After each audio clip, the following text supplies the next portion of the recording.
So hello everybody and welcome to, I'm really excited to be facilitating this game. This is Nishtana, Why is this night different? This game is currently in open beta. It is a RPG, a story game that is based on the Passover. It is written by Gabrielle Rabinowitz and Ben Bisogno, and it's a really good game. I got to play this a few months ago and I'm super happy to be able to facilitate and play the game, this time with folks from the Gauntlet. So before I forget, this is part of the Gauntlet calendar. I had that awkward pause because I was trying to not say Hangouts. So this is part of the Gauntlet calendar. The Gauntlet is an online gaming community. We hang out, we play games. We mostly focus on story games and OSR games and things along that, like indie games mainly. And yeah, you can find out more at gauntlet-rpg.com. I will include links in the description below.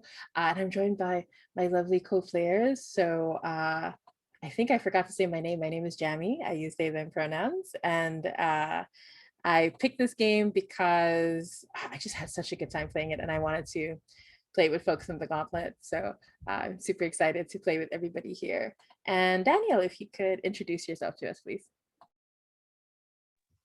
Hi, I'm Danielle. I use she, her pronouns, and I'm new to the Gauntlet, but very excited about playing this game. I'm very familiar with the story of the Exodus in general, but I really wanted to kind of dive into this, how it's woven into the Seder, and kind of learn more as well. So I was really excited to kind of hear that this was an open space too. Yeah, very cool, awesome. And Sherry. Hi, my name is Sherry, and I use she, her pronouns, and I'm very excited about this game. Lowell played it, and he was like, this is the best game that I've played in a year and a half. So anyway, I have heard only good things, and I'm super excited. So. Awesome. I feel like you should introduce your cat, This is Tomo, and she is very needy today. So she has been, clearly she's filled with sads. So we'll do what we can to keep her in control. Yeah, I don't usually see Tomo like this, so it's very cute. But yeah, and last but not least, Bodhi. Yeah, I'm Bodhi. I use they, them pronouns, and I'm also really excited for this game. I've shared in Seder kind of several times in the past, and kind of like I'm really interested to see kind of like how that gets adapted into a role-playing game, and it just sounds like a really great concept. So yeah, I'm really excited. Yeah, and for me personally, so I'm from the Philippines and we don't have a lot of exposure. Is that the right word? Like I haven't really interacted with anyone of the Jewish faith, and I mean I've watched a lot of the movies, like Prince of Egypt. It's like a big deal here. I don't know how to describe it right because we're mostly a Catholic country, so there's like some overlap, right? But it's not it's complicated, I'm sure. So but I'm really interested because when I played this game, it really felt like being welcomed into, I don't know how to describe the sensation. It was very, very interesting. It really felt like coming home, even though it wasn't my home. Like I don't know how else to describe it. So yeah, I'm really excited to play it again. So for everybody listening or watching, I'll go ahead and read out. I'll also include a link to the game where the open beta is right now. And but I'll read it out for this. So what is this? Nishtana, Why is this night different? Is a story game modeled on a Passover Seder, a ritual meal and collaborative retelling of the Jewish exodus from Egypt. There are opportunities to eat all of the ritual foods or perform more abstract and remote play-friendly rituals, which is what we're doing today. And together, players breathe new life into the Exodus story by embodying their own version of a key character and role-playing a series of structured scenes called rituals, culminating in the deliverance of the Hebrew people from peril. Players take turns guiding these scenes, performing ritual actions, and collaborating in building a shared world filled with wonder, terror, and deep care. So we explored the emotional ties of the characters and through their eyes, discover what Passover has to teach us. the weight of sacrifice, the strength of community, and the responsibility we have to those who seek a place called home. So who is this story for? This is a story for all of us, Jews, non-Jews, and the Jew-ish. All are welcome around the table. Whether you're playing with family or friends or are far from home, you are invited. So, however, this game is not for those who wish to conduct a conventional Passover Seder. If that is the case, you may have an easier time using a traditional Haggadah. I apologize. The content of this game reframes and refracts the original Exodus story. So, you may have encountered the story of the Hebrew Exodus from Egypt in a number of places, a church or a synagogue, an epic Hollywood movie, which I have, or even a playful children's television show, which I also have. In many Jewish households, we retell the story of Exodus every year during Passover. We laugh, sing, argue, and reflect on connections to our current condition. Exodus is the second book of the Torah, known as Shemot, or names in Hebrew. It is a story for anyone whose family left home for a new start, fleeing oppression. It is a story for those who are silenced and for those who fight to be heard. Yeah, so I'm really excited to get into it. We're playing a version of the game. The game is very flexible, depending on how many hours you have to play. There's I saw the cat and I got distracted. Depending on how many hours you have to play, there's a recommendation for which rituals to play. So today we are playing a full evening across 2 nights. So a 5-hour run, we're going to split into 2.5 hours. So we have that to refer to. And we're going to start with, I'll be the first ritual guide. So I'm going to go to, and I also have to mention before we get into it that we went over our safety tools before I started recording. We're using a combination of lines and veils, the X card, a specific version of script change for this game, and wait, which is one of my favorite tools ever. You'll see it in action throughout the game, I'm sure. Yeah, so I will go over the first ritual, Kadesh. Okay. Of welcome. So I'm the host, so I'll go ahead and start the ritual. So welcome, thank you all for coming. We are gathered here to tell anew the tale of the Hebrew Exodus from Egypt, share in the fight for freedom, and discover the power of collective action. So what I'd like us to do is we're going to go over the following, which is expectations, tone, how to play, run of show, and safety, though we did safety before this started. So expectation, this game takes liberties with the conventional narrative of Exodus. You may find the story you create together turns in new and an unexpected direction. So as a group, how comfortable are we with how much divergence we have from the original story? Like, how are we feeling about that? Personally, like super comfortable. Any amount of divergence, it's like making it our own is cool because of what sort of game this is. So yeah, I'm personally comfortable with it. And everybody else is and if that changes throughout the game, we have our safety tools in place for sure. Yeah, like by accident, when I played this game, my pharaoh had a child that they were taking care of, and that ended up becoming the Moses prophet character instead of the actual person who's playing Moses. Like, it was very, and I didn't think of it. Yeah, it was someone else who brought it up. Like, no, this is the person who's the prophet now. I was like, oh, are they? My mind was blown. Anyway, so but it depends, right? On how that goes. Yeah, I'm definitely comfortable. I think I might default if I'm trying to think of something, I may default to what I know of, but feel free to, like, if you want to wait something that I've just pulled out because I'm like, blah, blah, blah, blah, feel free to innovate. That awesome. Feels right. Awesome. Thank you so much for that. Okay, and then so let's also talk about our tone. Are we interested in a lighthearted tale or exploring the dark depths of the human soul, or do we want to go somewhere in between? And how supernatural and miraculous will we make the world? How are we feeling about that? My only request is that we stay to a sort of emotional truth, if that makes any sense. So I am fine with any amount of wondrousness, but I would prefer the story remain grounded in the people and the reaction. Right, right. Like if there is a magic or supernatural thing, it's an extension of the emotions at play, right? Or Exactly. yeah. I like that. That's a really good point. How does everyone else feel about that? Yeah, that sounds great to me. It's I think I'd like there to be some elements of wonder and hope in there, because I wouldn't really feel true to the Exodus story itself if there wasn't that. So I don't want it to be kind of unremittingly dark, but I'm happy for it to kind of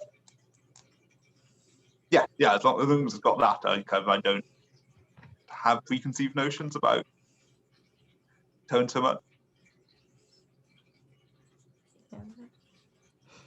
Yeah. I think that makes a lot of sense. I agree. Like I tend to move towards a dark tone only because there's like a hope in the center of it, right? Like that's the whole point of the darkness, to find the light. So we'll see how that goes. So we, just so everybody knows and how to play this game, I mentioned it briefly before the start of the recording, but we all take turns being the ritual guide. So I'll start because I'm the host. If for whatever reason though, if it's your turn to be the ritual guide and you just say, I don't feel like being the ritual guide right now for this game, that it'll just switch to the next person, no problem. If you also want to say, I never want to be the ritual guide, Jamie, that's also totally okay, totally valid. Like I said before the recording, it's fairly straightforward, but if it's not your thing, that's also totally fine. And then, so today we'll be playing a total of 2.5 hours, and same thing for next week. And we went over our safety tools. So I think that's it. We're going to start around with our ritual action. I'm looking here at the manual.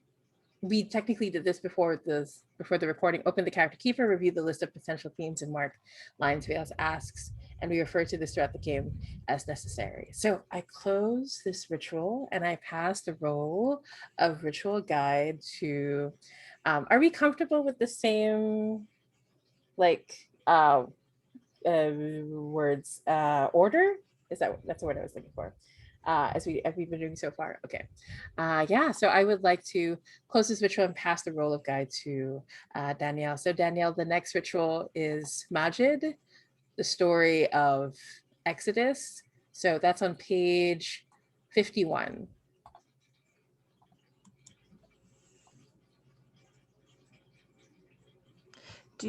Is that part of the choosing exactly which characters and such, or will we do that as part of this? Oh, good question.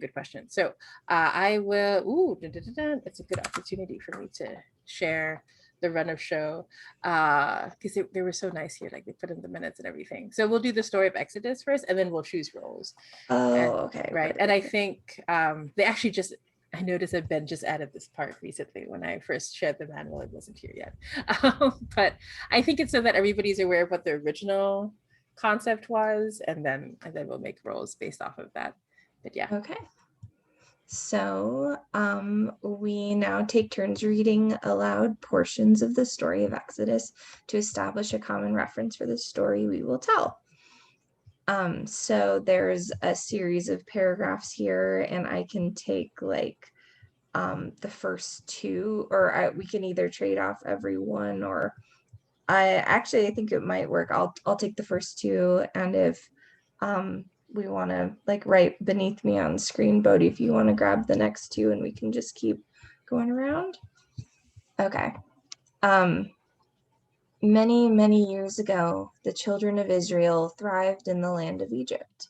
But there came to be a new Egyptian king, a pharaoh, who saw in the Hebrew people a threat. They did not worship him or his gods, so the pharaoh bound the Hebrew people with chains and drove them with a lash. He oppressed them with harsh labor. Even still, Pharaoh feared the strength of the Hebrew people.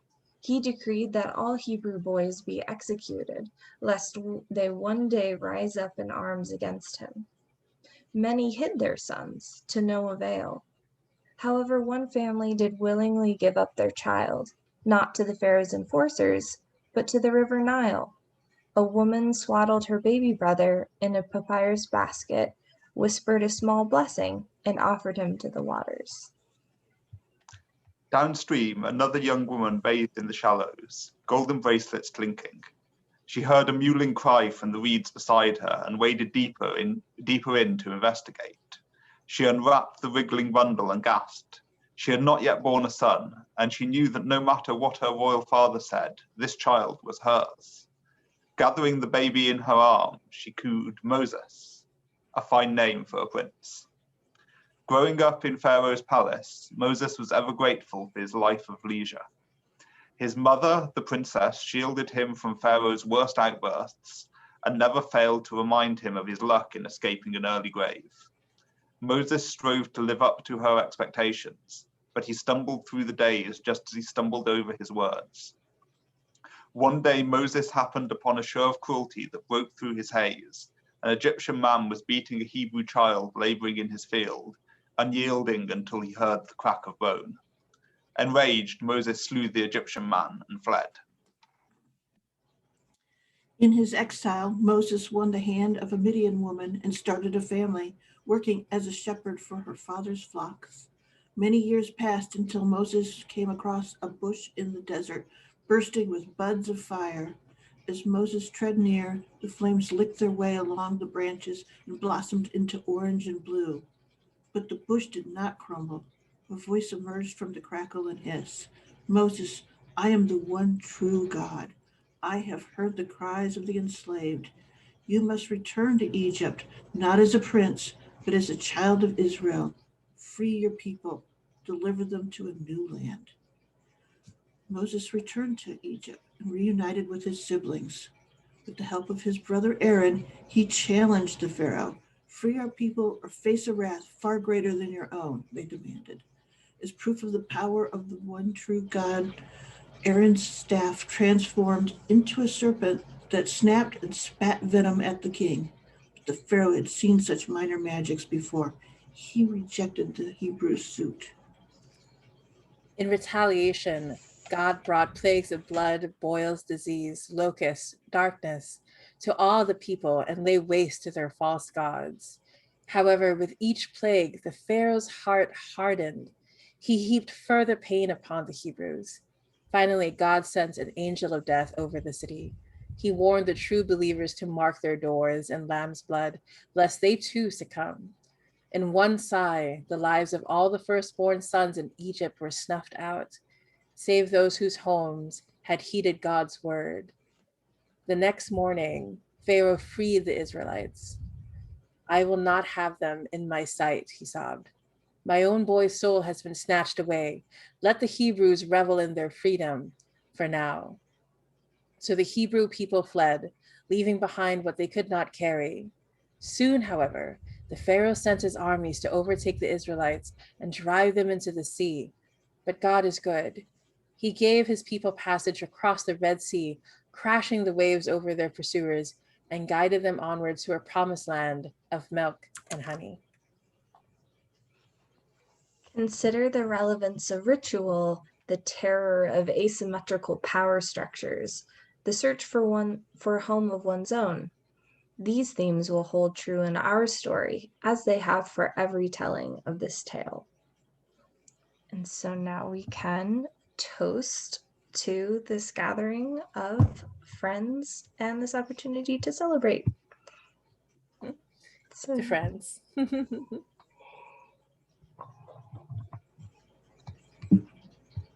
Fantastic. So I close this ritual and I pass the role of ritual guide to Bodhi.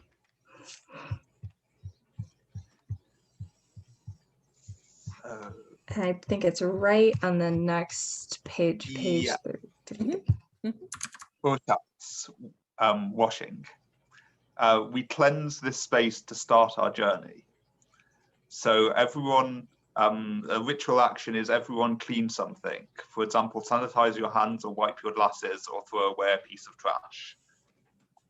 Yes, I'm wiping my glasses, which I should do more often.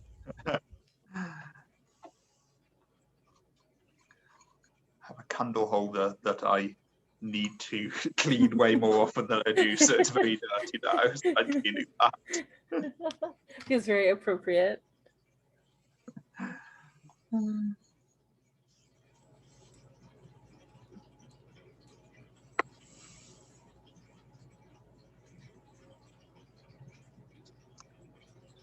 So is everyone ready to carry on? Cool. So now we take turns reading the descriptions from the character playbooks, and we each choose a character whose path we wish to walk, and then complete our characters on the character keeper. And so I'll start.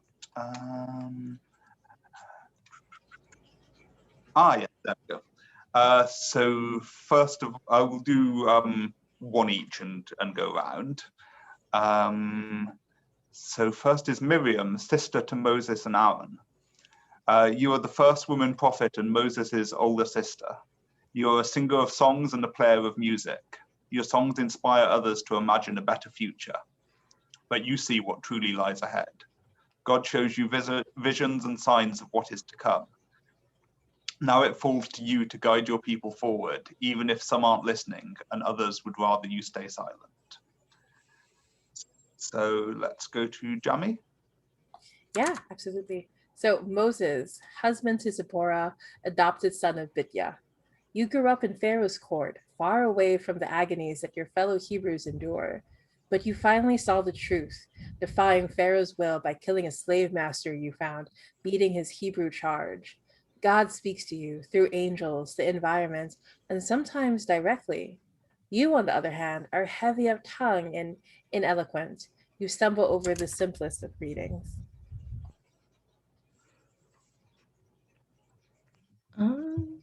I'll go next. Zipporah, wife to Moses. You are one of 7 sisters and the one who holds your family together. Daughter to Jethro, a Midian high priest, you grew up in a severe household, but you never felt truly grounded until you first met Moses. Your father threw him in a pit for disobeying Pharaoh, but you cared for him in secret, bringing him food and water. Eventually, Moses was granted your hand in marriage, which pleased you greatly. Though you are not of Hebrew descent, you follow God's commandments with zeal, destroying false idols and performing a ritual circumcision of your son. You defend what you love with a fierce passion. Aaron, brother to Miriam and Moses. You are 3 years older than your brother Moses and a lifetime apart. Raised as a slave in Egypt, you rise each day to hard labor and cruel punishment, yet you resist. You are unafraid to speak up to anyone, regardless of class or station, if it means lifting the voices of others. Everyone knows who you are. You are a holy man with a rod that God has imbued with great power. You speak truth to power, and you never know when you've gone too far.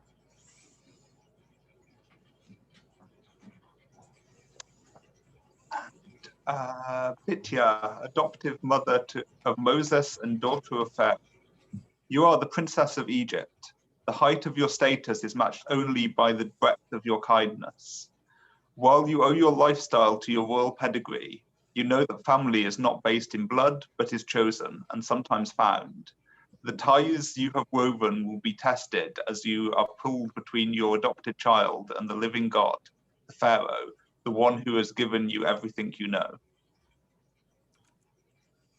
Pharaoh, parent of Bidya. You are the lord and ruler of the land of Egypt, newly ascended to the throne. Your father was revered as kind and just, but this is a new age. You know that the Hebrews are a threat to be ground down and a resource to be exploited. You will spare no cruelty to bend them to your will. The only thing you can't break is their foolish faith. You worship many gods, and each have their uses. Your daughter, bless her soft and weak heart, has a tendency to take in orphans to raise as her own. You let her, for they may prove to be the most useful of all.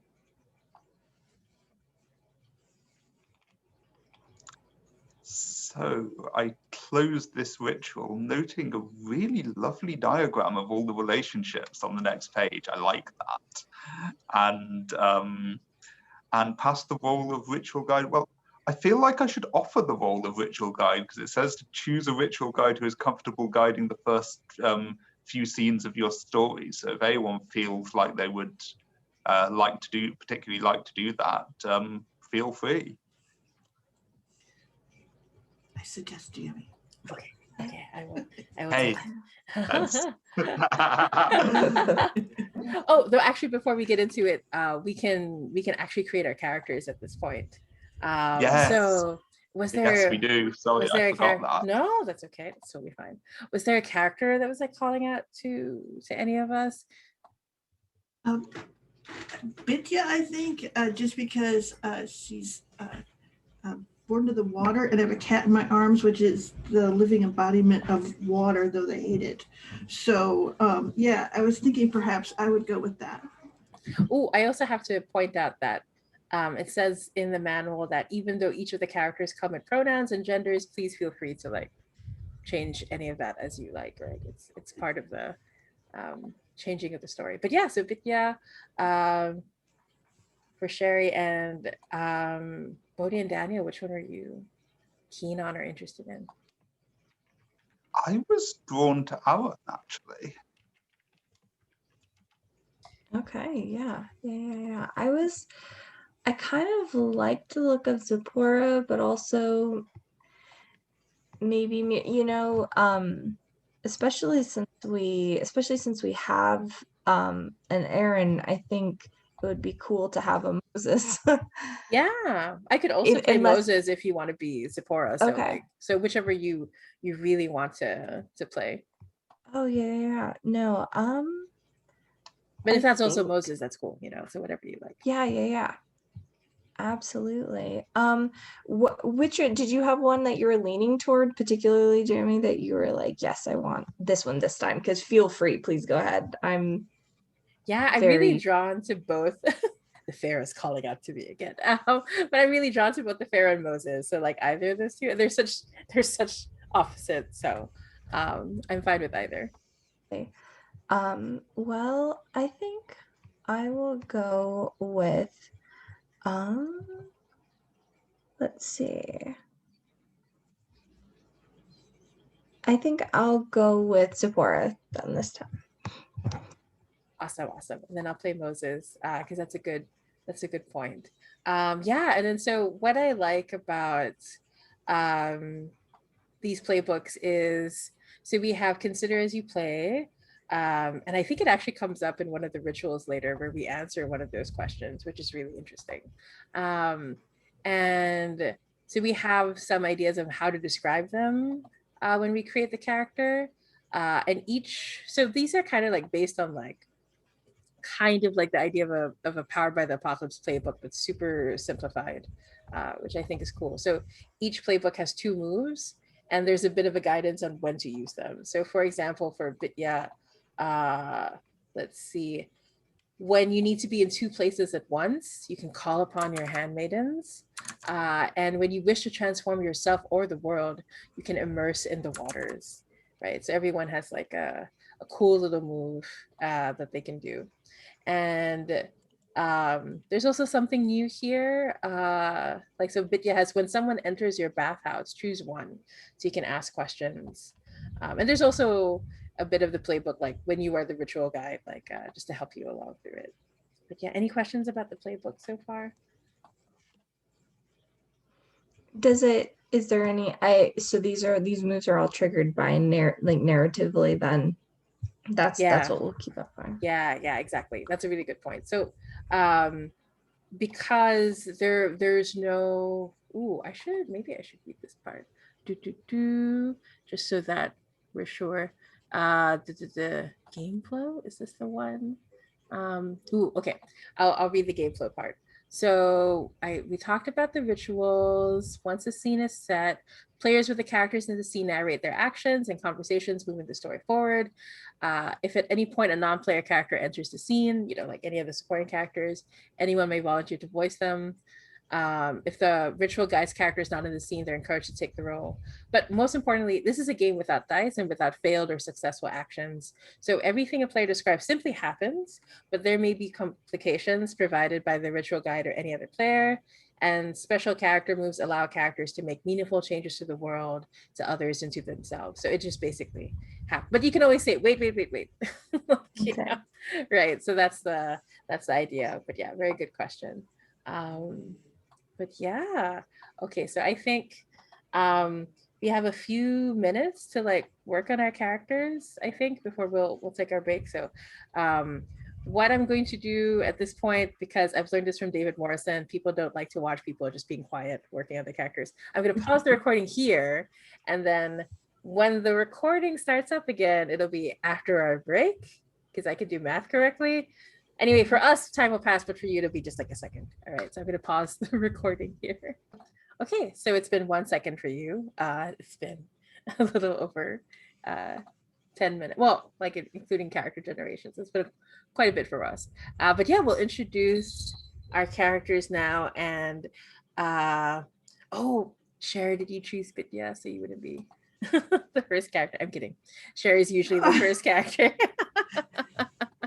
No, I chose Bidya because of Tomo. That's yeah, exactly. But yeah, I'll go ahead and start. I'll introduce the character I'm playing. So I'm playing Moses, who uses he, they pronouns. As he stated, Moses is husband to Zipporah, adopted son of Bidya. Oh, you know what? I'll share it on the screen for people who are watching. And I'll describe my physical appearance and the voice of God. I am dark-skinned, with long hair that won't stay in a braid, flowing robes my wife made for me. And God speaks to me in the voice of thundering angels and the softest wind. And the one place I feel comfortable speaking in and why is I feel comfortable speaking only by the water, where my mother often brought me to. The sound of the waves gives strength to my own voice. And how I hold myself, I stand sturdy as a rock. But yeah, and so just to let people know what my moves are, when I feel out of place, I can reveal a secret. I'll tell another character the scene is secret about Pharaoh's court, describe how this helps me accomplish my goals, and choose one to create my own, a secret entrance, a choice bit of royal gossip, a sympathetic guardswoman. And when I'm expected to speak, I can hold my tongue. If I do not speak when it's expected of me, I may do one of the following instead. I can ask God any question. The ritual guide will answer as God. I will shift the spotlight, choose another character. Everybody listens to them speak. Or remember, ask someone about your past from a relevant character at the table. So, and when someone walks alongside me, I can ask them, I can choose one, ask them, whose long shadow do you stand in? Or what about the path we must tread makes it nearly unbearable? Or I can whisper and share why I'm one step away from shattering. So very interesting stuff. Yeah, and the next let's hear about Zipporah. So Daniel, can you tell us about Zipporah? So Zipporah is the wife of Moses. She uses she, her pronouns, and I see her as smiling, but kind of always like protective as well, kind of that dualness. She also has dark skin, but her hair is always kept back kind of in braids. Maybe the braids are up, maybe they're down. In contrast, that her home is one of joyful chaos, kind of all accumulated stuff from travel, but there is always a calm space for Moses, a potentially, whatever that needs to be in the moment. But hopefully the home has the sense that you could always find what you need. It's in a bag somewhere. I think that who was a bad influence on Moses, I think from Zipporah's point of view, she might view Aaron as a bad influence on Moses, not Aaron who he needs in order to lead, but she thinks that her sometimes gentle husband can be maybe swayed a bit sometimes. So I think that she wants him to be able to stand on his own feet as well. And then I think the shadow of Pharaoh's influence is present in her mind. And then how does she hold herself? I think she has a necklace that is from her family, and she's of Midian heritage, and I think that it's like she became part of, is adopted all of the Israelite customs, but I think that this is like a necklace that has many different colors and weaves that was probably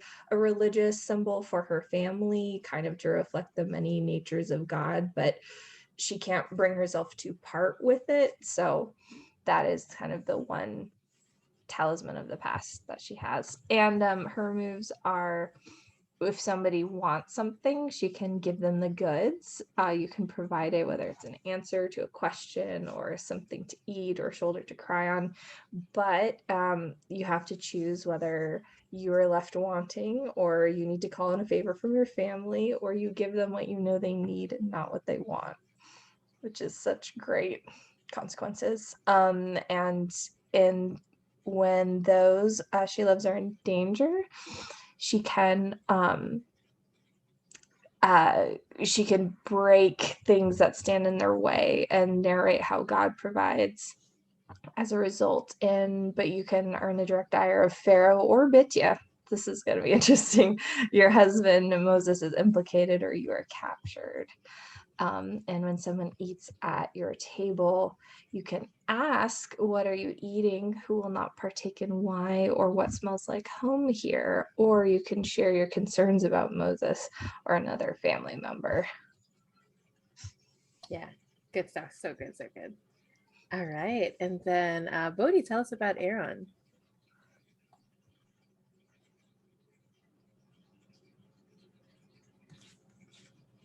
Sure. No worries, no worries. There we go. My Zoom window had disappeared. And so Aaron is the brother to Miriam and Moses. And I see him as uses he, him pronouns. I see him as tall, physically powerful, scarred, with the weather-beaten face. And his rod is a heavy, dark, unadorned length of wood that he conceals in his robes, because as a slave, he can't wear it openly. And the demeaning task that has been assigned to me is I clean out the stables of the oxen who deliver goods around the city, and it's hard, dirty, unseen work in the dark, far away from the sunlight. And if my masters have no other choice, sometimes I'm called on to drive a cart myself, but my masters clearly don't trust me. And I hold myself hiding my scars with patchwork robes. And I see myself as a very kind of harsh, uncompromising person who's always convinced of what is right. And when someone cannot speak for themselves, I can speak to power, which I can choose to speak to the Hebrew people, help spread God's word, or issue a challenge. And when I'm angry, I can wield the rod. My rod transforms itself and the world around it. Choose one or create your own. Strike awe into their hearts, change the environment, or beat someone up. And answer, how did I go too far? And when someone struggles alongside me, I can choose to ask, what do you smell that makes our work harder? Or what stunt that we pulled off before does this remind you of? And reveal what they have not taken from me. Oh, so powerful. Really good stuff. I'm so excited because this stuff is new. These Doras, so very good. Yeah, and Sherry, tell us about Vidya, please. Sorry, you're muted, Sherry. It's traditional. I always have to start up muted. Okay, so Bitya, she's her. She's the adopted mother of Moses and daughter to Pharaoh. Her appearance, I didn't describe a bathhouse because I was a bad player and didn't read. Her appearance, though, is unremarkable. Even though she is the daughter of the Pharaoh and the most beautiful of his wives, she herself is just very ordinary, except for her ornaments and cosmetics and clothes and posture, a thing that burned for a long time. Her bathhouse, however, is her ideal, and it is let me say it it is, as you enter, tall and cool and dark as it's attached to the palace, but you can see the bright light, or you could see the weather outside because it opens into the river itself. And a portion of it has been cleaned and gated to some extent. And that that portion of the river there, she has never like changed it other than that gate. And she looks at it for messages from the river. So it's very like when the waters are churning and things like that, she herself will go into the river even then, but then she will go back to her bathhouse for clean waters. But to her, that river is actually the greater part of the bathhouse. So when adopting what did adopting a Hebrew child help you to cope with? To Bidya, Moses was a gift from the river, a responsibility and a joy for the price of defiance against her father. Foremost, Moses was a purpose that she chose for herself that cleared away the emptiness. Um, and how are you seen with your maidens? And I think that for her, there was a real change after Moses was born, and she realized that she had to have people around her. And so she sort of opened her heart to the handmaidens and made them part of that whole protective circle around Moses, and also inevitably around herself. And it was with them that she sort of found much of her defiance and her ability to move forward.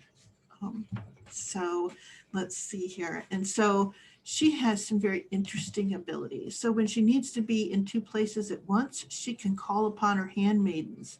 As a princess with deep connections, you can call upon your handmaids to act on your behalf. When you need to be in two places at once, choose a role for them to perform or make your own, to spy, to bear a message, or to stand as a body double. When I wish to transform myself for the water, immerse myself in the waters.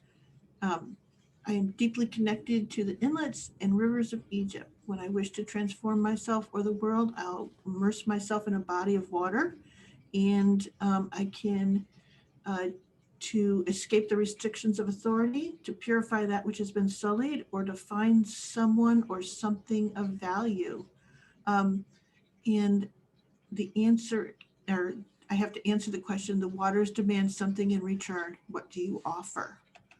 So, and then when someone enters my bathhouse, I can choose one. I can ask, what is here that you cannot find anywhere else? I can ask, what do you feel that lets you know you are safe? Why is this a lie? And share your anxieties. I may always share, or I may share my anxieties about losing the paradise I have built for myself. So there you go. Yeah, very cool. Okay, I love these characters. So interesting. Okay, and then so with that, we're going to move on to our next ritual, which I'm happy to start for everybody. So this is the next one is. Ooh, I'm just double checking. Okay, we did this one, the taking a break one. Okay, a ritual of Karfas, the prologue. So starting the ritual, in the cracks of an old ruin, new life begins to sprout. We can appreciate both what is past and what is yet to come. So remotely, this is a time when the other players show something that is old or that has been yours for a long time. Describe how it has a new use or meaning in your life. So we'll go ahead and take turns. I'm happy to start. So I had to dig around for this, but I have this like really, really old book. You can see how it's like falling apart. Like it's like Matthew, my partner, saw it and he was like, I have to find you a copy of this. So this is Oathbound by Mercedes Lackey. It's one of my absolute favorites. Like there's some parts that didn't age so well, you know, the year 2020, but overall, wow, you can see like there's parts where like the binding is just gone completely. I've had this since I was 14 years old. I'm 37, 38, 37, 38, one of those, and one of those ages. So I've had this for like a really, really long time. And to answer the question of like how it has new use or meaning in your life, I started rereading it again. Not this copy because the pages have fallen apart. I got an ebook version, but I've been rereading it again. And it's been really good. I still love the character so much. And I didn't realize that Tarma, this particular character, like I'm sure if she was written now, she would be asexual and non-binary. And so I didn't realize because like I only discovered I was asexual and non-binary in the last few years. So reading it again, like I realized Tarma, like from when I was 14, helped me sort of like understand those things, even if I didn't have the word for it at the time, even though I didn't know what non-binary or asexual was at the time. So it was very cool to read it again.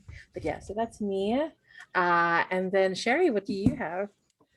I have a scrapbook that my father's mother made for him. His one sort of brush with fame was that when he was 12 years old back in 1948, his dog was trapped in a drain pipe, and the newspaper reported that the dog was dead because they tried to like get it out and couldn't. And then the next day it just showed up at the house, like it had gotten itself free and it lived. And then there was a big set of articles about this miracle dog and all of these things, and he had to get his picture taken and go talk on a radio show, and he was horrified and embarrassed because of course he's a super shy man, right? But this was his one brush with fame. His mother made this. The thing is like the story got picked up all over in the Midwest, and so he received all these letters from strangers. So you can see these. Amazing. And so like I sort of remember this from when I was a kid of like going through this and my dad telling me how embarrassed he was and everything. But it has been given over to me. My parents are getting to that age where they're older, and my sister is a very tidy person. She's like, the house is full of stuff. We have to we have to make it so that they can get around and and do things and not have stuff that they worry about. So you have to take these things, and so it is this weird process of going through, and yes, some things you can throw away and stuff, but then there is also these strange precious things. What do you do with them? And I've started receiving them into my life, and I will, and then someday someone will have to do that for me and figure out what to do with the scrapbook. But so this is something that as an adult I have brought into my life recently. So. Yeah, thank you. That's amazing. Yeah, and Bodhi, how about you? What did you bring? So this is a paperweight which is disappearing because of Zoom. I'll hold it in front of my face. This is a paperweight with a seed head from a dandelion inside it, and this precise one is actually quite new, but it was bought as a present for me because it was an identical one was always on my grandma's desk when I was growing up, and it's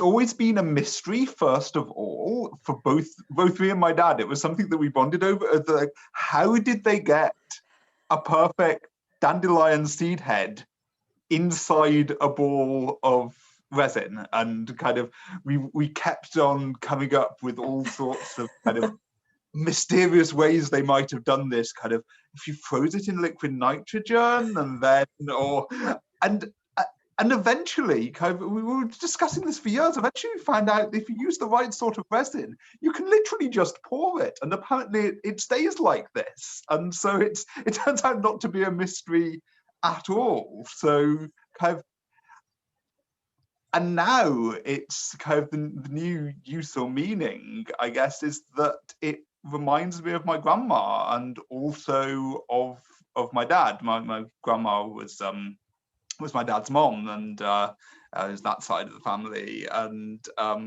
yeah, it reminds me of her, and it sits on a shelf or on my desk as it sat on hers, and that side of the family is where my Jewish heritage comes from, so kind of it felt particularly appropriate to bring it to this. Oh, that's really beautiful. Amazing, amazing. Yeah, and Daniel, what did you bring for us?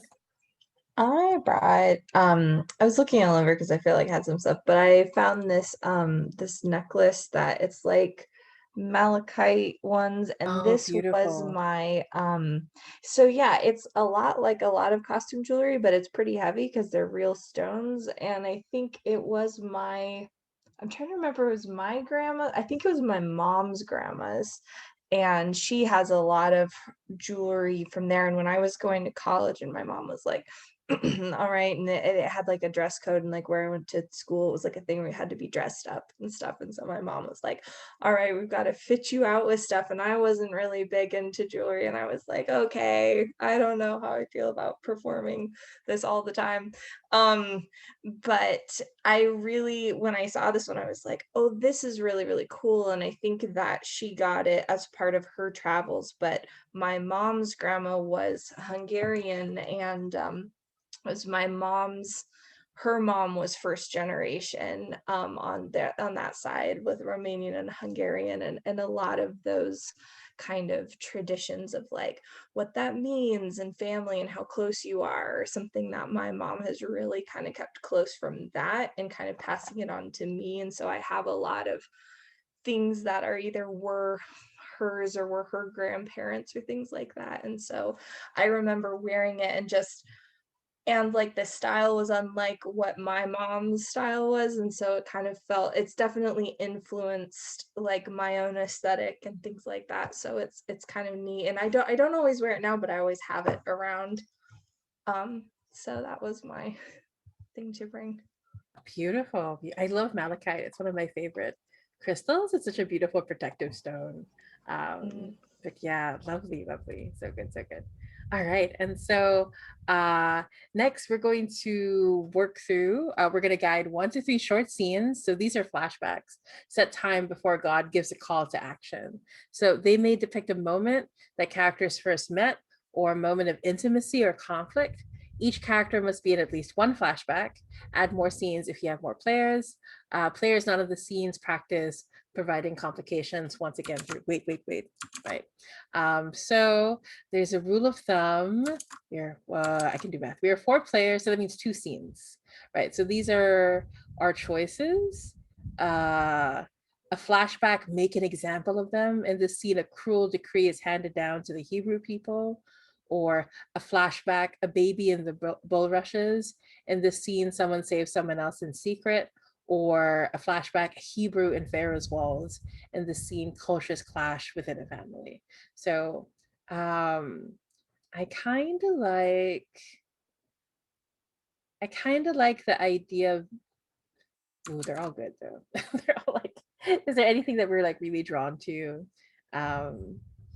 2 out of the 3. So I guess there's one like that we're not super keen on maybe, and then we'll do the other 2.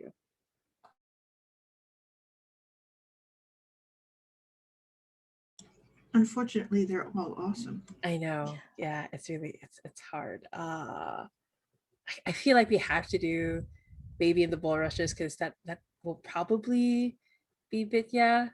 So I'm trying to think of like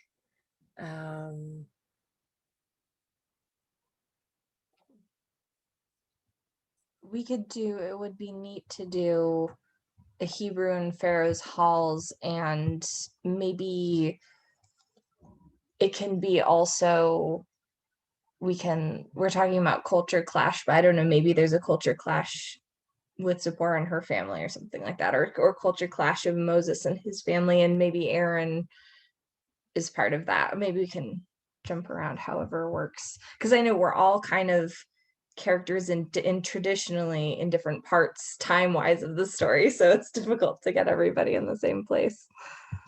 Yeah, we'll see, and then we can see how it goes. So let's start with Baby and the Bulrushes.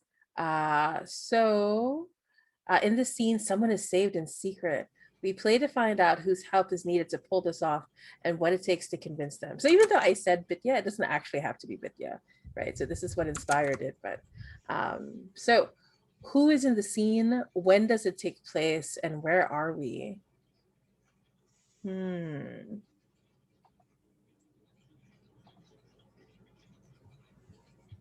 Yeah, I still like the I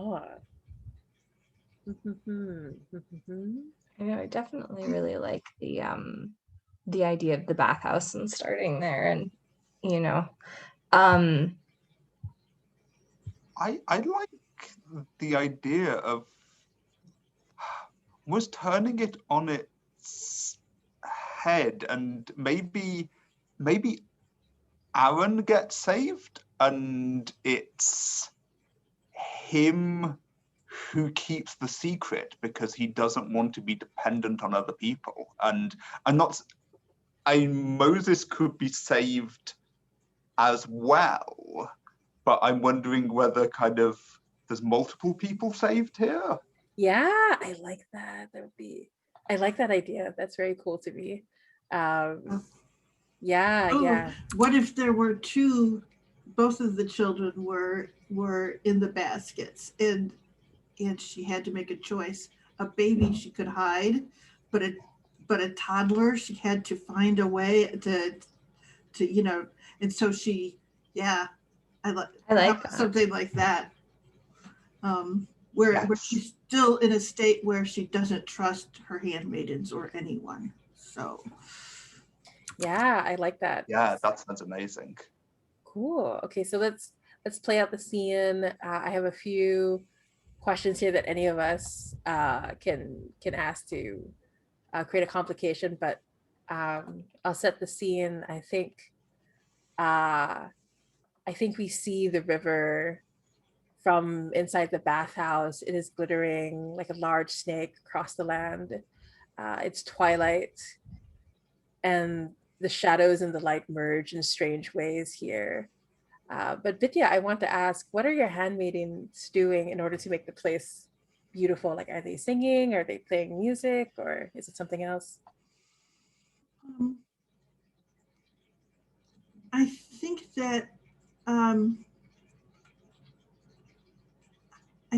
they are, they've like put together these little boats with flowers in them, and they're bringing out the baskets of those, and we're going to set them onto the water to watch them go, because the sunset is already colorful with pink and orange, and so we will put the white flowers out to see what colors are caught before the river takes them away.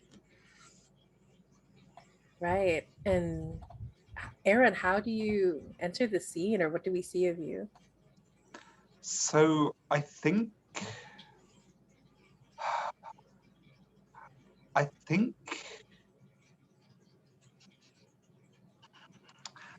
want to say that I'm a toddler at this point in a tiny boat, kind of. I'm having to make sure this doesn't tip over, get caught in the reeds. Like, I'm far too young to have this responsibility, but I'm saving myself and my baby brother and kind of trying to guide us down the river. And you can see that I'm struggling, but forcing myself to be strong. And I think even though our mother is far away, we can hear her singing to us. The last thing she sang to us before she let us go and distracted uh, the soldiers in order to give us this time to escape. Mm-hmm. Yeah, yeah, and maybe I think I try and sing along, but I can't sing and guide the boat. Like I don't have the capacity to do both of those at once as a toddler, so I fall silent and just have to focus on guiding the boat along. Yeah, and I think, oh yeah, but yeah, you're gonna say something. No, it was beautiful. So there you go. Because yes, a toddler can't sing and do another complicated task. Absolutely. And so I think Bitya, before your handmaidens or you see us, but what do we see of the young Zipporah? Like, were you out in the reeds, or were you somewhere else, or I think that, yeah, in this idea, I think maybe she would have come in because like her family is nomadic, so I think maybe she's coming in and out with,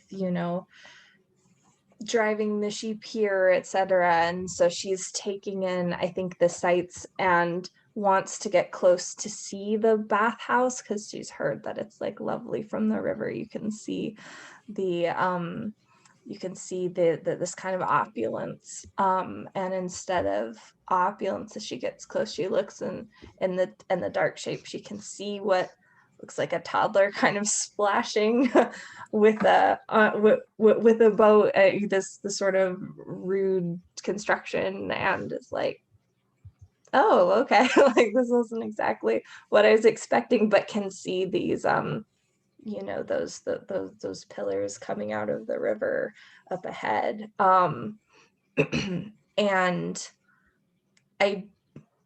I don't know if she's close enough to see to make eye contact with Aaron, but if he couldn't see her, I think she would be like over there and just slightly like, angle that way, you can paddle this way. Yeah, I think I do see that, and I'm concentrating so hard on paddling that I can't acknowledge it, but I do change my course because I'm too low down to kind of see where to go very well. And so I think on some level I appreciate the guidance. yeah. Yeah, I think maybe she can see like a slight rock ahead or something like that, and it's like, turn off. And I like the idea that Bidya is always the one that goes into the river first, and usually her handmaidens don't or didn't at this time. So she's gone in, and as much as anything, to receive the flower boats, and send them on their way. And I think there's that whole thing is she has these little boats that are floating out towards her, and she looks back because she hears some splashing, and she sees that boat with a little kid in it. And I think she locks eyes with Aaron, and then she looks away from you, and you hear her call out. She goes, "Ladies, go and get lamps. We'll put these on the boats, and then there'll be lights that flow down the river." And she sends them all inside. And she actually goes outside of the gating that ties the river away from, so people can't come in easily. She opens like a gate door, and she comes out, and she walks through the river because it's still shallow here. And she comes to the boat, and she goes, "You have to be very quiet. Very quiet. It will take a little while." And she kind of goes, "When the last lamps leave, you'll know it's safe. I'll come for you." And she'll sort of pull your boat in and tuck it in under some of the bushes and trees that had grown over the thing. And she tucks you in there. She just does this. And then she goes out, and the women bring out the lamps to put in the little boats. And she makes a thing of giggling and enjoying it because, of course, she's the daughter of the Pharaoh and they're there to attend to her. And she's pleased with them. And she's maybe a little faster than she would be otherwise. But she sends all of those lamps down the river. And then she asks the women to leave. She'll go out and get little Aaron. And I assume your brother is in there with you in the boat. And then there's a baby too, which is a surprise to her. And I think that's it, is Aaron, though she has come and gotten you and pulled you up and everything, as soon as she sees the baby, that is what her eyes are on. But she leads you back into the bathhouse and gosh, let's see, all she has are delicacies and desserts. So you know, you have like what, nut cakes and fruit and and probably some wine to wash it down with. So there you go. She might not have been the most prepared for this situation. And I think those strange flavors that I never tasted before and probably never get to taste since is, I think that's my strongest memory from this. I remember that it kind of stays in my head as something which is given and then taken away, and I know that's not a fair kind of representation of it, but kind of Aaron's looking at this through the eyes of a toddler for his whole life, and it's something which I think he grows to resent Moses because of it, because it was taken away from Aaron but not from Moses.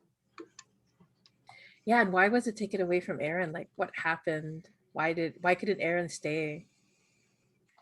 Because Aaron was not a beautiful little baby that she could convince her father was a toy, a passing fancy. And it was quickly clear to her, I mean, that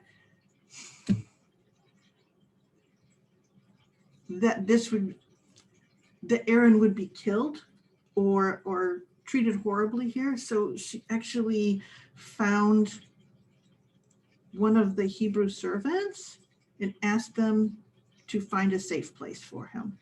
And of course,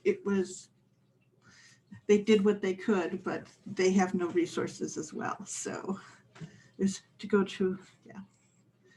So you lived in, yeah, and I think that she did have like nice robes made for you and all of that. So when you were handed over, you had lovely items, and you know, she wanted it to be okay, but she didn't know how to do that. Did Aaron go back to his parents then, or was he also adopted in a different way? That's, I guess, something that I'm curious about.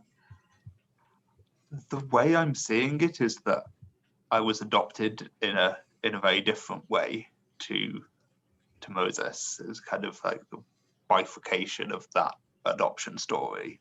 And I want to just throw in a detail there, which is I put in my character keeper that I have patchwork robes, and I think as an adult, there's one patch of this patchwork robe that is very kind of frayed and worn piece of the fine but very impractical robes that Bitya gave to me when I was a toddler, and I'm not sure that I even know that that's what that is, because you just use whatever scrap of fabric you can get your hands on, but as kind of from a social perspective, we know that there's one piece of that kind of still sewn into Aaron's robes.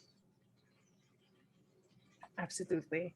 And I think this is a good time, like as we see Aaron, like as a child being wrapped in this impractical cloth, and being pushed towards another family. I think that's where the scene ends and we cut away uh, from here. And so the next flashback is Hebrew and Pharaoh's halls. So in this scene, cultures clash within a family. So who is in the scene? When does it take place? And what are they doing? So do we want to see, like this is several years in the future, maybe Moses and Zipporah, or is there something else we had in mind? Yeah, I feel like Aaron's been very central, so I think kind of let's not have Aaron in this scene. No, yeah, I definitely think that kind of works. I think it might be neat if Bitya is also like if Moses is kind of initially kind of having a clash with her, and Zipporah is like there is maybe she has a stall, runs a stall with her family where they're selling things from kind of elsewhere, and maybe Moses ends up at this market or something like that as a teenager after maybe this interaction. How about if it were actually in the palace and it's a thing of that an invitation was made to certain people in the market to come to the palace halls, and it's a sort of thing of course the pharaoh would never go out into the market, and nor would Bitya. So this for Bitya and her son have the lovely opportunity to go out into the real world. Except that yeah, and several people in the palace that Moses knows, but they're all wearing characters and costumes and pretending to be different people. And Moses thinks this is all like a beautiful game. This is all good fun. Yeah, I think he's young. He's like only like 14 years old or something like that. Yes, and he's awkward, and so I do think that his mother is like keeping an eye on him and like worried that he's going to yeah, ever since 12 it's been a little rocky. So. Absolutely. And I think at this point, because like one of the questions to ask is what ritual objects are on display? How do they let you know you are not welcome here? And I think there are people who are selling, I think the pharaoh and others cannot recognize it, but these are like holy symbols or holy tools for the Hebrews. And Moses shouldn't be able to recognize it either, because Moses has not been raised in a way to understand these things. But when his eyes fall upon it, he feels that rumbling of the thunder in the back of his mind, and he doesn't know that it's God's voice yet, and it fills him with fear. And so with that, he like clutches onto his mother's robes, and he whispers brokenly, "Mother, the thunder again, the noise, it's so loud." She goes, "Do you want to go to your rooms?" But and you can see how much Moses is struggling, because he wants to have fun and he knows that everybody set this up for him and you, and like he's really upset with himself and he's really frustrated. She goes, "I'll tell you what, think of the river, think of the calm and the cool. Just follow the path. See if that helps calm you. If not, we'll leave." And then as Moses closes his eyes, he tries to turn the sound of thunder into the sound of waves, and he holds both his hands against his ears, and we can hear his heartbeat trying to drown out the sound of the thunder and the water. But what do we see of Zipporah? Does she see what's happening, or? Yeah, I think that she sees the young prince's kind of agitation. I think that her parents have a stall, you know, full of a lot of things, kind of rough homemade. And she's really odd and was very expecting like a prince that was kind of looking down at everyone. And instead he seems interested, but also kind of he's in distress. And I almost wonder if this is the I almost wonder if she could use the Your move. smash move of like pretty much, you know, before it, like she recognizes something in need. And I think that something they have is like one of those homemade woven toys that have something in it where when you move it, it's kind of like a rainmaker sound type thing. And I wonder if she wonders if that's going to something that could help. And so taking it, I think she would kind of run up out of bounds and kind of run up to him and be like, Your Highness, and I think they're slightly similar ages. Maybe Zipporah's like, maybe she's a year older or something, and so she kind of sees this. But she's like, Your Highness, this is one of the toys that my sisters play with when they're in the out amongst the sheep. And she demonstrates it for him, and I think there's just something colorful, but it has a similar sound quality to it. Maybe it kind of blends that thunder and waves sound. And I think that probably as a result of this, Bitya might not be super thrilled because it says that you earn the direct ira as an option. As an option from this. So yeah, And I do think that it's that you've run up to her son and Bitya is standing there. She's pulled herself up, you know, to do that royal like gaze but you don't notice her. You keep not noticing her when you're talking to her son. And it's just this kind of, she of course can't do anything else except wait for you to notice her. And she's just getting like, her eyebrow goes up. She doesn't even understand why she's gotten so annoyed now at this point because it's so ridiculous. But yeah, so she's standing there and her shoulder is still on Moses, you know, Moses's, or her hand is still on Moses's shoulder. And she's sort of like, her fingers are slowly like, you know, just clutching harder and harder. So. And I think, oh, sorry, go ahead. No, that's good. I'm just describing. Yeah, and I think in this moment, like this is when Moses is expected to speak, to like respond to Zipporah or say something for Bitya. But I'm going to choose to hold my tongue. If you do not speak when it is expected of you, you may do one of the following instead. I'm going to ask God any question. So I'm also the ritual guide, so like that means I'm also going to be answering my question as God. But I think Moses doesn't realize that they're not saying it out loud, right? Like they reach out to hold the toy, uh, and they think that they're speaking out loud. They feel their mouth moving and everything, but the voice that comes out sounds like the wave and sounds like the rain. It sounds very gentle, just like the toy. And I think Moses asks something like, I think Moses was just asking an innocent question of like, who are you to me? Like why are you important to me? Like Moses recognizes something in Zipporah, and God's voice comes through as the rain. Like this is the love that will carry you through the many difficult years that lie ahead of you. You cannot let go of this love, but you must let go of the love your mother has for you. And so I think that's a good time to cut away from that scene. yeah, I don't know what Moses is what his voice, you know, what he might say, but I think that Zipporah sees his eyes. Like I think that in his eyes, she, you know, as the toy is making that kind of whoosh noise, she kind of feels like there is an ocean there.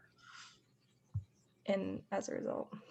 Yeah, I kind of like the idea, like there's this, like even though it's like we're looking at the scene, there's this moment where there's this animated water like around the two of them, like as this connection is created between Zipporah and Moses. Yep, and I think that it's that moment, that first moment for Betya, where she has that feeling of distance between herself and Moses, that things are going to go on, and she clutches onto his shoulder even tighter. Right, and poor Moses doesn't understand, like, I have to let go of my mother? What? Like, all right, and so which brings us to I close this ritual and I pass the role of ritual guide to Sherry. Do you feel comfortable being the next ritual guide, or would you like me to pass it to someone else? Oh, sorry, you muted. I have no idea, so I am willing to do this. Yeah, but don't worry, we're gonna let's see take a here. break first. Okay. So how about we take a 5-minute break if everybody's okay with it, and then if we don't finish this ritual, it's fine before the end of the game. But yeah, all right, I'll see you all in 5 minutes. All right. Okay, so we're back from our break. We were discussing what are we going to do with the remaining time. We could, yeah. So what do you think, Sherry? Like as a ritual guide? If we're going to do it, we have to start now so that we can give it its space to breathe. So let's do this.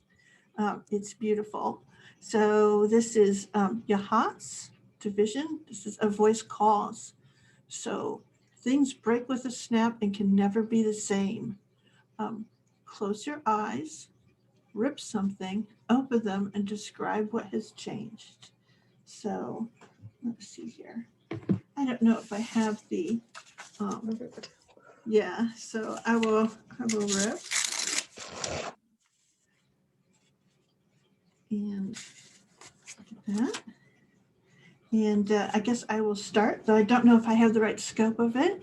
But essentially, I have ripped a check that was from my father for my birthday, because nowadays, this is for remote deposit. I work in finances, and I am old enough to remember when paper was the record and pictures of the paper were important. Now we take our own pictures and we do it all electronically. So the things that were precious and important to prove that a thing had been done have changed so much. But it's still the same thing. Proof must be kept. So there you go. That's what I have. Yeah, who would you like to go next, Sherry? Bodhi. So I forgot that we needed something to rip. So I was looking around for something to break, and I had a cracker that I had brought to put on what I was going to have from Aurora, the food that you don't really want to eat but are willing to, and so I broke that, and I think that, yeah, that feels like a repurposing. It kind of like feels like there's a connection between the things there. It also reminds me of matzah, which is the traditional thing that would be broken. So it ended up quite appropriate, even though I totally forgot. I was thinking, I completely forgot to think of using like food that would be easy. I had some paper towel because I had to clean something from before. But it has such a satisfying rip that it really makes me feel like curtains and ripping, and whereas this I couldn't see through. Now I can see through it. So it was kind of neat. Cool. I had something else in mind. I was just gonna get a receipt or something, but then I found, like, I didn't even know I had it. It was this weird little gift tag. Like, I don't know what it was supposed to be for. I didn't even know it was here under the keyboard, and it's written in my own handwriting, the word vulnerability and the little heart. And I was like, why did I write that? I don't know. Anyway, but I ripped it, and I was trying to rip through the word vulnerability, and I still missed it. I feel like that's a sign of some kind. I don't know. Right? Like I was trying to aim for it and I still didn't quite get it because like there was a lot of resistance from the card. So that was interesting. All right. So Time has moved forward. We are now in the present day of our story. In this scene, an everyday object has been transformed. Through it, God calls us to action. We play to find out how we answer the call. So let's see. Don't know. Who thinks that they should or could be present for this scene? Oh, what is I- broken? Mm-hmm. my oh, sorry, go on. No. We just know that God is going to call us to action through a transformed object. So I feel like maybe this could be an object, a large object that can be seen from multiple kind of vantage points. And so kind of we wouldn't necessarily all be in the scene in the same place, but we're all reacting to this object being transformed. And we can see what each of like us was doing when it gets transformed. Maybe a statue, like a huge statue. Yeah. Like maybe the pharaoh, like a statue of the Yeah. pharaoh. Ooh, I like Ooh. that. Yeah. Okay. All right. Especially if it's something slightly negative happens to the statue of Pharaoh. Slightly negative. Slightly or Slightly. or horrifically. Whether it, but maybe it's that we can't rule out that, you know, like if its head fell off or something, because maybe there's also a stain on it that won't come out on the stone. Something slightly supernatural-ish.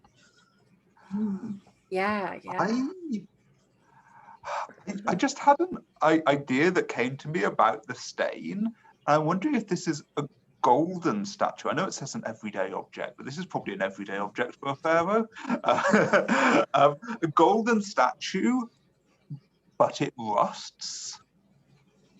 Oh. And like gold doesn't rust, so that's kind of that imagery just came into my head. Yeah. I kind of like the idea. So it's this huge statue of the pharaoh, right? And it's rusting, and so the pharaoh calls upon his magicians to, like, because obviously there must be something. Maybe they upset one of the other gods, and so let the magicians and priests handle it. But when they move towards it, that's when it changes, right? Like it becomes the head of a snake instead, and then it starts to like slowly crack, like it's going to fall off, right? I like that. So where are each of us when this is happening? I feel like there's the sound of the crack. Like it's such a soft sound, but it reaches all of our ears, no matter where we are, because we've been called.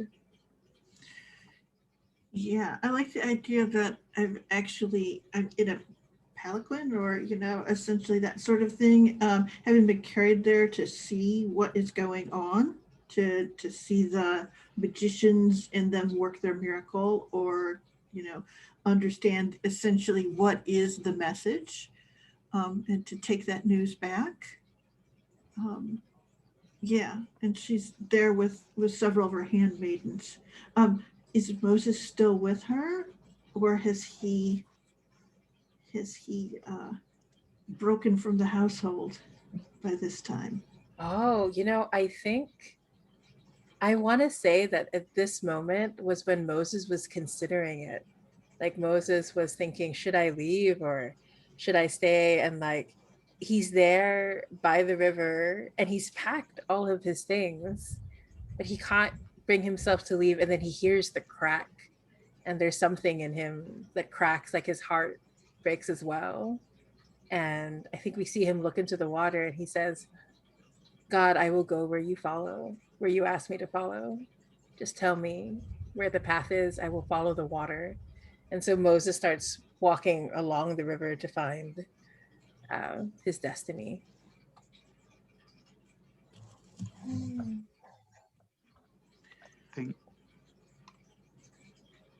I feel like Aaron it's one of the rare occasions that he's been allowed to drive a cart rather than muck out the oxen. but there's so much traffic disruption caused by these magicians kind of taking over this square in the city or whatever it is to kind of try and solve this issue, that I'm having so much difficulty with these oxen and kind of getting around the city that I'm actually wishing that I'm back mucking out the stables, and I'm in a foul mood. And I think that when I hear the crack and see this statue riven, it's I take it as a call to action too, but as a kind of I take it as a rallying cry, I think.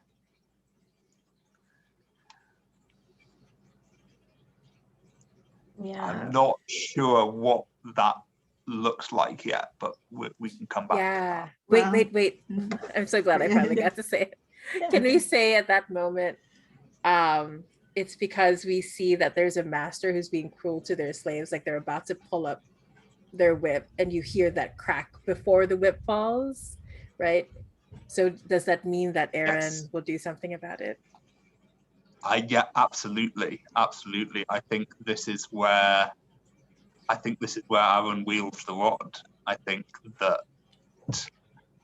this is maybe the first time that Aaron. I think Aaron's perhaps been a bit overawed by being given this object of power, by coming into this object of power, and kind of like has not found the time to use it. And this is that time, and I kind of want to do something that mirrors what happens to the statue. So I wonder if I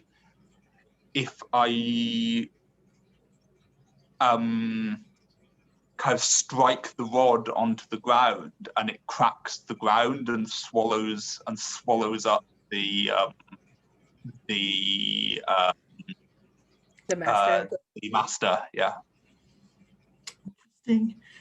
I do think that is when the statue has cracked, that Bitja has gotten out of her palanquin, and her handmaidens are there behind her, and she's sort of gotten, like, she's climbed up to where she has a good view of this thing.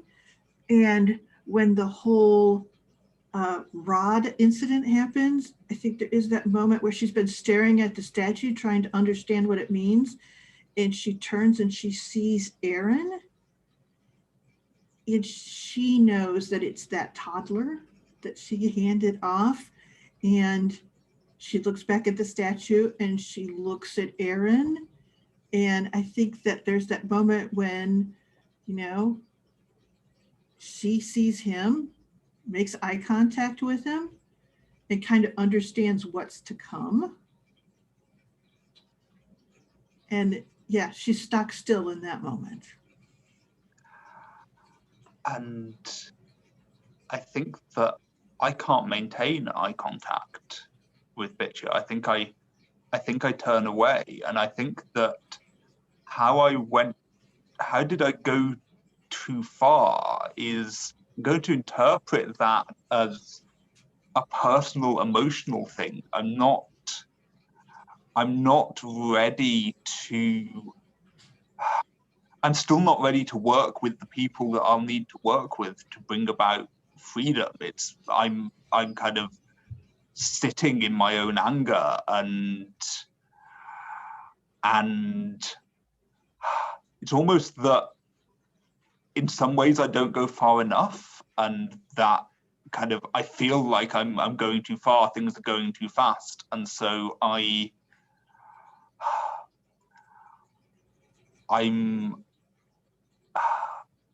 think I get dragged back into the kind of the present and the mundane, and get scared that I'm going to get arrested for this, and so I leave the wagon and the oxen and run away. I could try and hide myself in the crowd.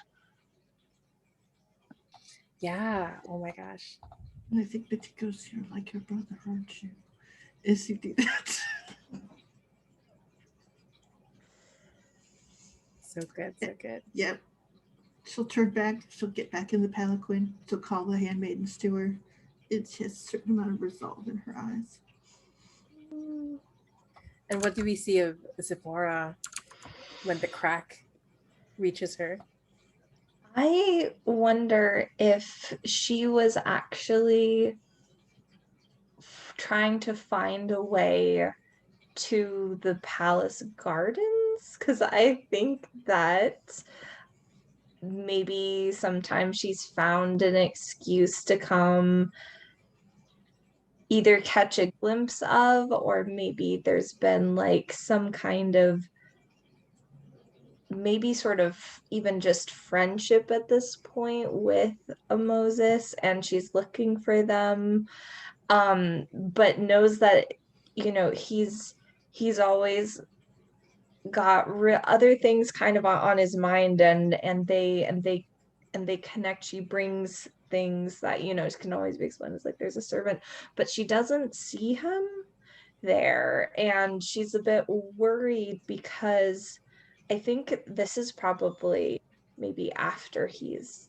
gone, and there's no even handmaidens in the palace. There, you know, Bitya's handmaidens are with her, and I think instead of seeing maybe she can catch a glimpse through that of this great statue, but I think she hears the crack as she's standing in the middle of this amazing garden. And I think for her, it's almost initially something, a little bit of fear, kind of like, you know, stop grasping for this thing. Like, what are you doing here? You know, it's kind of that this little fantasy coming and talking about things with this prince when she can. For her, it's like a sudden snap of reality of being like, what do I need to be doing? I need to be back with my family. You know, I gotta keep gotta stop making excuses to come here and carry this on. So I think she kind of freezes and runs back, I think, not realizing that she's headed out somewhere else where probably you would see her running along the banks of the river right after you saw Moses leave the same way. And I kind of like the idea that Moses finds himself waiting outside your house where your family is, right? And then it starts to rain.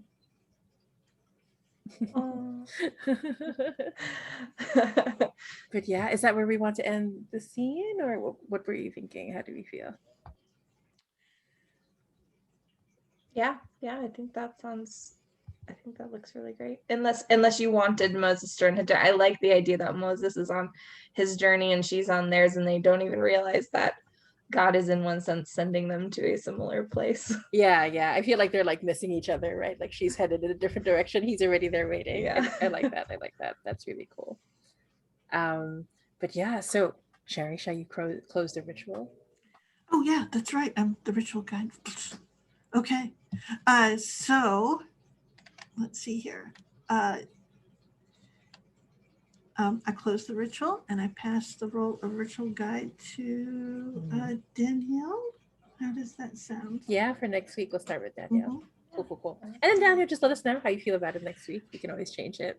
But yeah, so I think that's going to be our first session of Nishtana. So we're going to have stars and wishes real quick after this session, off recording. But for everybody who was listening or watching, thank you so much. I thought this was such a beautiful start. I'm already so emotional about this story so far. So we'll see how it is.